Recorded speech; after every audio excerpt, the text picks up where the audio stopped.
Fala aí, pessoal, tudo bem com vocês? Eu sou o professor Matheus Falcão, professor de História. Gravo esse vídeo diretamente para os meus alunos do Dom Bosco Premium, turma 9º ano B. E eu estou gravando esse vídeo aqui para a gente continuar discutindo um pouquinho sobre Segunda Guerra Mundial. Tema que nós já começamos a falar na aula passada, né? Então a gente relembrou, na verdade, como era o mundo no período entre guerras, e fizemos uma discussão sobre as causas que levaram à Segunda Guerra Mundial no período entre guerras. Foi um período de crise para a Europa, um período da formação dos regimes totalitários, e aí eu destaco o nazismo e o fascismo. E aí neste período entre guerras, né, a gente viu que Japão, Alemanha e Itália começaram a ter medidas expansionistas, cada um por suas razões. E aí houve uma aliança entre essas três potências, que nós chamamos de eixo. E aí eu falei também que o Hitler, né, o Adolf Hitler, dentro da sua ideologia nazista, daquela lógica do Terceiro Reich, aquela lógica do espaço vital, de conquistar territórios, invadir novos territórios, meio que a Liga das Nações, então, e as outras potências da Europa foram deixando o Hitler, né, correr solto. E aí eu falo principalmente, né, da Inglaterra, falo da França e a Liga das Nações, que era aquela organização supranacional criada com o objetivo de que o mundo não entrasse em guerra de novo. E o Hitler descumpriu o Tratado de Versalhes, o Hitler instituiu o alistamento obrigatório, o Hitler começou a produzir arma e arma de calibre alto, começou a se equipar para uma guerra, ou seja, ele começou a se preparar para uma guerra, anexar territórios, o que era algo proibido. E meio que num medo, num grande receio que esses outros países tinham, né, de que o Hitler pudesse, de que ao bater de frente com o Hitler isso provocasse uma guerra, e isso era tudo que eles não queriam. Então eles foram deixando o Hitler, né, se expandir. E aí o Hitler se expande, né, o Hitler invade territórios, o Japão também, a Itália, e esses países vão, né, criando essas medidas expansionistas. O Hitler, ele, no caso, o Hitler, quando ele decide, então, descumprir esse tratado, e aí ele vai, né, cada vez mais se anexando, ele até faz aquele acordo com Stalin, que eu falei para vocês, mas aí a gota d'água é a invasão da Polônia, 1º de setembro, né, e aí estoura, né, a Segunda Guerra Mundial, é o estopim aí para o início da guerra, conforme nós já discutimos, estava apenas relembrando, né. E aí, gente, o que acontece? Estoura a Grande Guerra, né, e aí nessa Grande Guerra, a gente sabe, né, que os países, no caso, os países como França e Grã-Bretanha vão declarar guerra à Alemanha, porque Hitler descumpriu aquele tratado de Munique lá, que foi firmado em 1938, um ano antes. Tá? Então, em 1º de setembro de 39 estoura a guerra, porque o Hitler invade a Polônia descumprindo aquele tratado de Munique, que ele falou, não, eu vou ficar por aqui, vou ficar quieto mesmo. Só que não, né? Ele foi lá, invadiu a Polônia e aí não teve jeito. França, Grã-Bretanha decretaram guerra à Alemanha nazista, né? E aí o que acontece? A gente pode dividir a Segunda Guerra Mundial em duas grandes fases, em dois grandes momentos, em duas partes, tá? Em dois períodos. O primeiro grande período vai de 39, lembre-se disso, vai de 39 a 41. Tá? Se você quiser anotar, primeira grande fase da Segunda Guerra Mundial, de 39 a 41. Quais as características dessa primeira fase da Segunda Guerra? A Alemanha chega com tudo. Então a Alemanha, ela vem com tudo no início da guerra, porque ela estava preparada para a guerra, porque eu falei para vocês que a Segunda Guerra nada mais, nada menos foi um brinquedinho do Hitler. O Hitler forçou a guerra, ninguém queria, ele foi lá e forçou a guerra, né? Então, essa primeira fase é o período que a Alemanha vem com tudo. E aí vai ter uma expressão em alemão que vai resumir bem isso, que é uma palavra chamada Blitzkrieg, né? O que é Blitzkrieg? É uma guerra relâmpago, uma guerra total, porque a Alemanha está preparada para a guerra, a Alemanha nazista, né? A indústria bélica trabalhou muito nos anos anteriores à guerra. Então a Alemanha chegou com tudo na guerra. Então, em termos de aviões, em termos de tanque de guerra, em termos submarinos, navios, né? Então a Alemanha ela vem com tudo e ela vem de forma tão emblemática, tão forte, que ela deixa os seus oponentes sem reação. Então é como um relâmpago. É uma guerra total, é uma guerra pelo ar, é uma guerra por terra, é uma guerra no oceano. Ela vem com tudo. Os outros países não estavam preparados para a guerra, eles não queriam guerra. Então é natural que a Alemanha, o eixo, né? Os países do eixo, como a gente fala, comecem com tudo. E os aliados, que são os outros, né? E aí eu falo sobretudo da Inglaterra e da França. A Inglaterra e a França se veem completamente perdidos nas mãos do Hitler.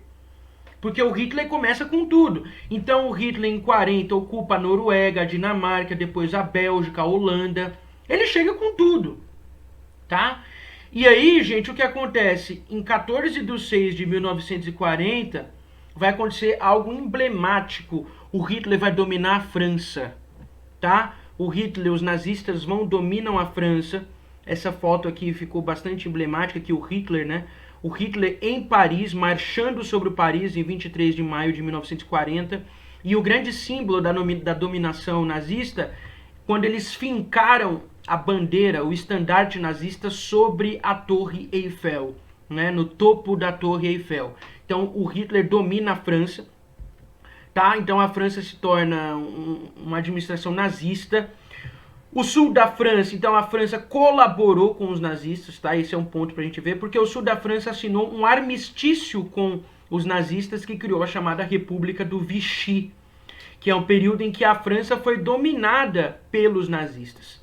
Então tratava-se de um estado fascista e colaboracionista comandado pelo Marechal Pétain, tá? Então, gente, a França abriu as pernas para os nazistas, tá? O que a França pensou? Os franceses pensaram, porque os franceses antes eram inimigos, declararam guerra, só que eles viram que não tinha como bater de frente com Hitler, então eles resolveram abrir. Quem é que ficou na guerra do lado dos aliados nesse momento? Só a Inglaterra. E aí eu destaco a participação do primeiro-ministro britânico Winston Churchill, tá? Winston Churchill, é aquele que eu mostrei a foto para vocês no slide, nos primeiros slides lá. O Churchill, gente, ele é o cara que era o líder da Inglaterra e havia uma pressão para que a Inglaterra colaborasse com os nazistas, da mesma forma que a França colaborou. Então, enquanto a França abriu as pernas para os nazistas chegaram e dominaram a França, parte da elite política inglesa queria fazer o mesmo.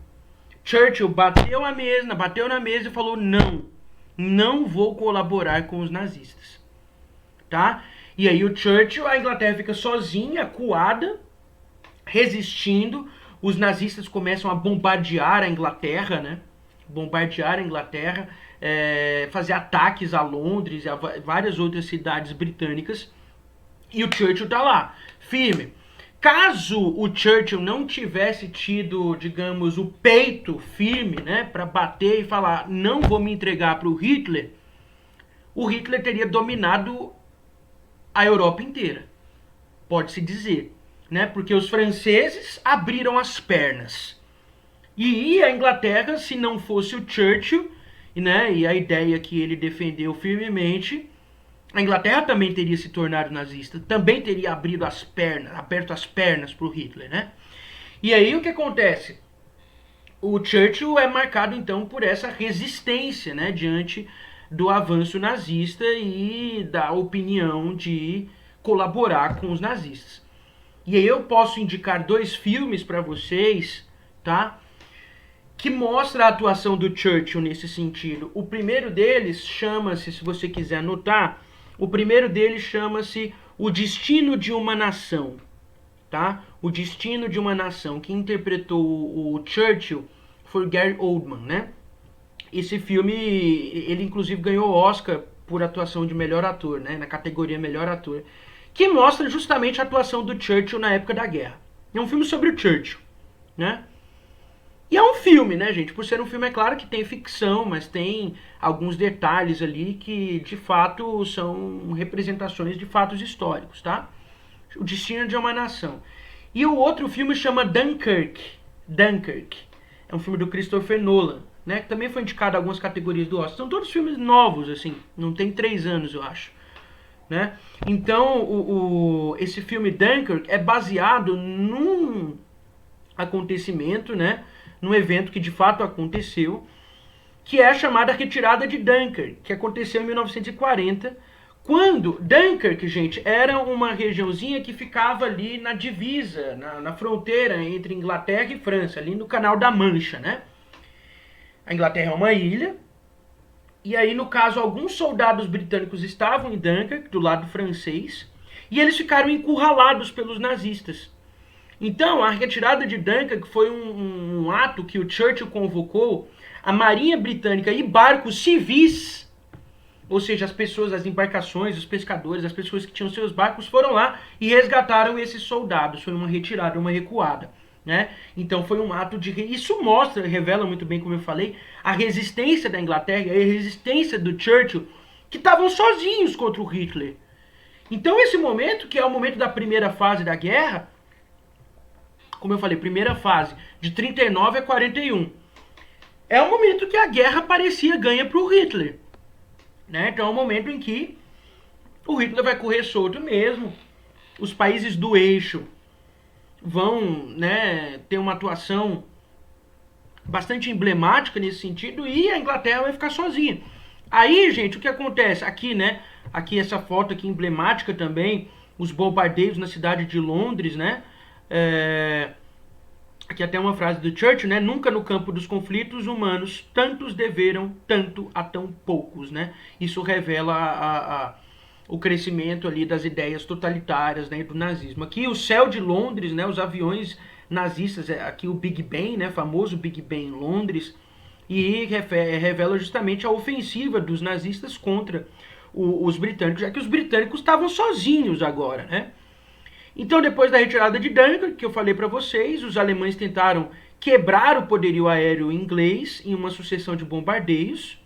Começando-se em 10 de julho, os bombardeios seguiram-se até novembro, com destaque para 24 de agosto, o bombardeio ocidental de Londres, e 15 de setembro, o ataque com força-massa de Luftwaffe, que é esse momento que eu falei para vocês que a Inglaterra estava sozinha, né? Que a Inglaterra estava sozinha. Aqui eu destaco um quadro do Salvador Dalí. Salvador Dalí representa uma estética de guerra, né? O desespero, a angústia, no caso, o horror da guerra, representado aqui na pintura surrealista de Salvador Dalí, A Face da Guerra. Mas aí o que acontece, gente? Aqui nós temos também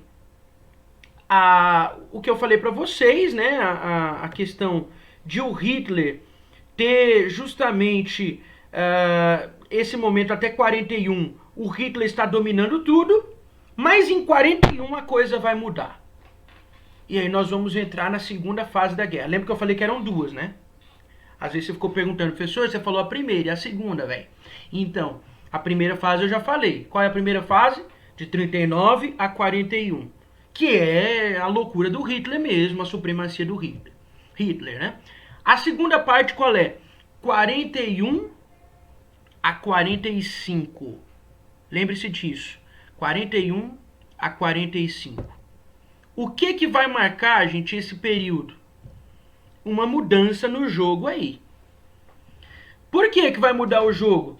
Porque a Inglaterra vai ganhar 2 grandes apoios que até então não estavam apoiando, não participavam da guerra. Quais são esses 2 grandes apoios? União das Repúblicas Socialistas Soviéticas, Rússia Soviética, Stalin, e Estados Unidos da América. Claro que os dois não entram de uma vez. Eles entram em fases diferentes. Mas nesse período eles vão entrar do lado da Inglaterra contra o Hitler. E aí, meu irmão, o jogo vira. Então, aquele Blitzkrieg, né? Aquela vitória esmagadora do Hitler nesse sentido, começa a parar. Porque é justamente o momento, então, em que o jogo vira, né, com a entrada dessas duas grandes forças. Então vamos entender como que primeiro os soviéticos e depois os americanos entraram na guerra. Então o que acontece, gente? Por que o Stalin, você deve estar se lembrando, né? Falou, pô, mas eu lembro o seguinte, cara, eu lembro que o Stalin e o Hitler assinaram um pacto, né? Stalin e Hitler assinaram um pacto, que era aquele pacto da não agressão nazi-soviética, certo? Então, assim, cada um fica no seu canto, e é isso mesmo. Eu não vou atacar você, você não vai me atacar. Eles dividiram a Polônia, né? E aí fizeram aquele pacto. Só que aí, gente, o que acontece? Em 22 de junho de 1941, os alemães rompem o pacto com os soviéticos e iniciam a chamada Operação Barbarossa. Nessa operação, gente, o que acontece? O Hitler invade o território soviético. Ele rompe o acordo com Stalin. E aí, quando Hitler rompe o acordo com Stalin, Stalin entra na guerra do lado da Inglaterra e declara guerra a Hitler. E aí você pode estar se perguntando por que o Hitler rompeu o acordo que ele fez com Stalin, que era aquele acordo da não agressão. Por que o Hitler fez isso? A resposta é a seguinte: este acordo não era uma aliança ideológica entre Hitler e Stalin. O Hitler era contra as ideias do Stalin. Então, esse rompimento que houve, essa quebra do acordo que o próprio Hitler fez, ela representa o seguinte: o Hitler fez este acordo não por uma questão ideológica, não foi um apadrinhamento ideológico, uma filiação ideológica. Foi uma jogada, foi uma ideia, foi, na verdade, uma estratégia, um jogo de xadrez. Então, o Hitler pensou assim, olha, a gente não combina mesmo. Hora ou outra, um de nós vai romper este acordo. Então, eu mesmo vou tomar a frente, eu tenho poder, eu vou lá e vou invadir os soviéticos, né? Então, o que acontece? O Stalin meio que foi pego de surpresa, ele esperava que isso acontecesse ou que esse acordo fosse rompido por ele ou pelo Hitler, mas ele também não estava preparado para que acontecesse naquele momento, em junho de 41. Então o que acontece? Os soviéticos foram marcados por uma resistência muito grande em relação ao avanço nazista. Então a reação soviética dependeu muito da coragem de civis, e aí nós temos essa figura aqui, que era uma adolescente de 18 anos, Zoya Anatolievna Kosmodei, é um nome difícil, né? Kosmodemianskaya, né? Que era uma jovem russa, os nomes russos são muito complicados mesmo de se pronunciar, que era uma adolescente de 18 anos que tornou-se guerrilheira, foi capturada e enforcada pelos alemães, o seu corpo foi deixado exposto e por causa disso ela tornou-se uma heroína nacional soviética, servindo de inspiração para a resistência soviética contra o avanço dos nazistas. E aí, gente, nós temos algumas batalhas do Hitler, tá? Que são batalhas que representam um avanço do Hitler diante da União Soviética, o cerco de Leningrado, Batalha de Stalingrado, tá? E eu cito a Batalha de Stalingrado como determinante na história da Segunda Guerra. Por quê? A Batalha de Stalingrado, gente, nós vamos ter mais de 2 milhões de mortos civis e militares. Nós vamos ter uma derrota gigantesca, né, do Hitler. O Hitler, que era aquele que estava acostumado a vencer o tempo todo, que estava acostumado a avançar, ele perde na União Soviética. Por que o Hitler perde? A Rússia stalinista usa aquela tática de guerra conhecida como terra arrasada, que é, inclusive, a mesma que o Napoleão lá atrás, lembra que a gente estudou Napoleão ano passado? Aquela mesma que o Napoleão perde, né? Aquela mesma tática que usam contra o Napoleão. A Rússia é muito fria, a gente sabe disso. A Rússia é muito fria. Então, os invernos russos são invernos rigorosos, né? Menos 40 graus negativos, até 50 graus negativos em algumas partes. Então, frio extremo. Os soldados nazistas não estavam preparados para tamanho frio e quando eles iam avançando, conforme eles iam avançando, os soviéticos se antecipavam e queimavam as plantações para que eles ficassem sem mantimentos. Então o exército foi tendo baixas, até que ganhou uma humilhante derrota. E isso foi extremamente impactante para o avanço nazista, porque os nazistas só estavam acostumados a vencer.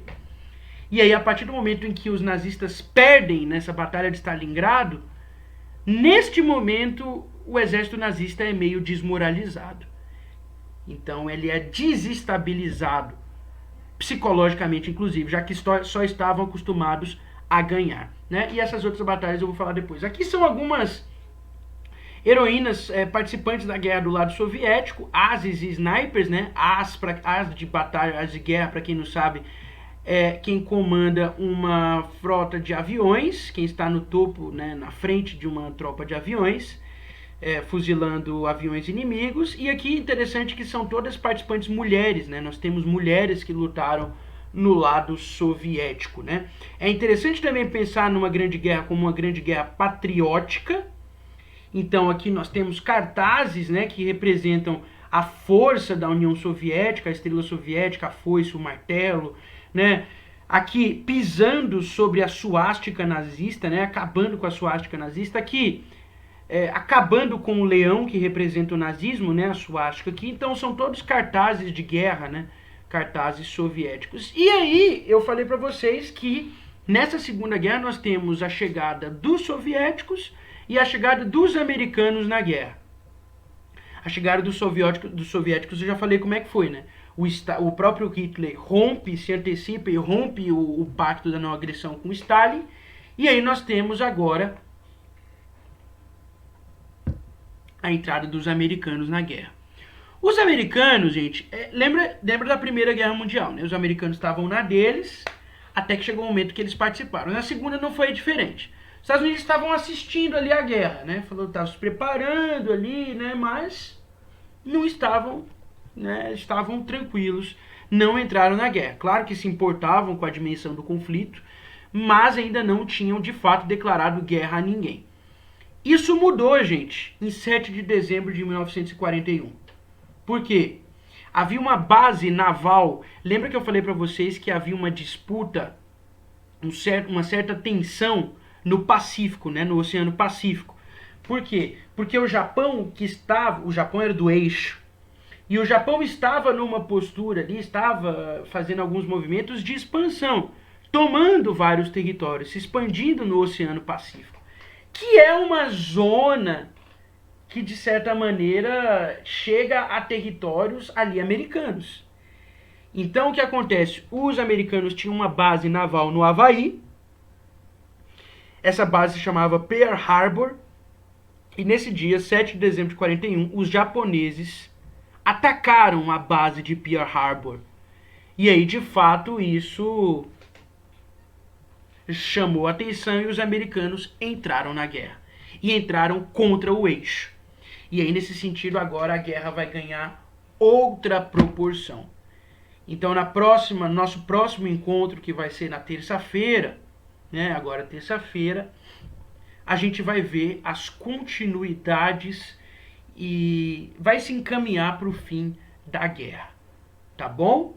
Espero que vocês tenham gostado. Lembra das duas fases, isso precisa ficar claro, de 39 a 41. Primeira fase, Blitzkrieg, o Hitler com tudo. De 41 até o fim da guerra, a coisa começa a mudar. Primeiro com a entrada dos soviéticos, né? A partir do momento que o Hitler rompe o acordo que ele tinha feito com Stalin. Então o Stalin declara guerra ao eixo. E aí, a partir desse momento, o exército nazista começa a se desestabilizar. E agora, sobretudo, com a entrada dos Estados Unidos e algumas outras implicações que vão acontecer a partir desse momento. E a gente vai discutir isso nos nossos próximos encontros, beleza? Um abraço para vocês. Até mais.